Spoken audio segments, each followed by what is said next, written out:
வணக்கம் அன்பு நண்பர்களே. கடக லக்னம், கடக ராசியாக நீங்கள் பிறந்திருக்கின்றீர்களேயானால் உங்களுக்கு லக்னத்தில் குரு பகவான் சஞ்சரித்து கொண்டு இருக்கின்றார். 4க்கும் 11க்கும் உடைய சுக்கிரன் 3ஆம் இடத்தில் சஞ்சரிக்கின்றார். வீட்டுக்குடைய புதன் 12ல். உங்களுடைய வீடு, மனை, கொடுக்கல் வாங்கல் போன்ற சூழ்நிலையில் பல பிரச்சனைகளும் தொல்லைகளும் இருந்தது நீங்கி நாள்பட்ட கடன்கள் வந்து சேரவும்,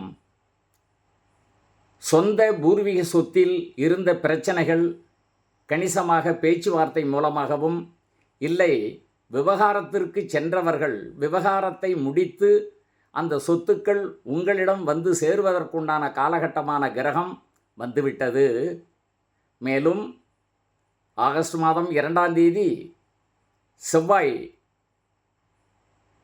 12ஆம் இடம் விவகார விரயஸ்தானத்திற்கு வருகின்ற காரணத்தினால் அனைத்து விதமான விவகாரங்களை முடித்து தாங்கள் உங்கள் கட்டுப்பாட்டில் உங்களுடைய நிலம், வீடு, மனை போன்றவைகள் உங்களுக்கு சிறப்பாக அமைந்துவிடும். பிரச்சனைகள் தீர்ந்துவிடும். புதிய சொத்துக்களும் வாங்குவதற்குண்டான வாய்ப்புகள் உண்டு. மேலும் குரு 2ஆம் இடத்தில் அதிசாரத்தில் அக்டோபர் மாதம் 31ஆம் தேதி 2ஆம் இடத்திற்கு வருகின்றார். அப்பொழுது தன் குடும்பத்தில் இருக்கக்கூடிய சஞ்சலங்களும் கஷ்டங்களும் தொல்லைகளும் கணவன் மனைவிக்கு இடையே இருந்த மன பகைகளும் விலகி மிக சிறப்பாக இருப்பீர்கள். பிள்ளைகள் கல்வியில் சிறந்து படித்து மேல்நிலை படிப்புக்கு செல்லும். கணவன் மனைவிக்கு இடையே ஒற்றுமைகள் ஏற்படும். மேலும் வேலையில் சில மாற்றங்கள் ஏற்படும். பதவி உயர்வு கிடைப்பதற்குண்டான ஒரு வாய்ப்புகள் உண்டு. மேல்நிலை கல்விக்கு உண்டான தேர்வுகள் எழுதுபவர்கள் தான் வெற்றி பெறுவதற்குண்டான வாய்ப்புகள் கட்டாயமாக உண்டு.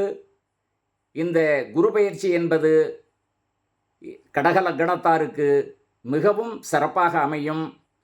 வாழ்க்கையில் ஒரு புத்துணர்ச்சி ஏற்படும்.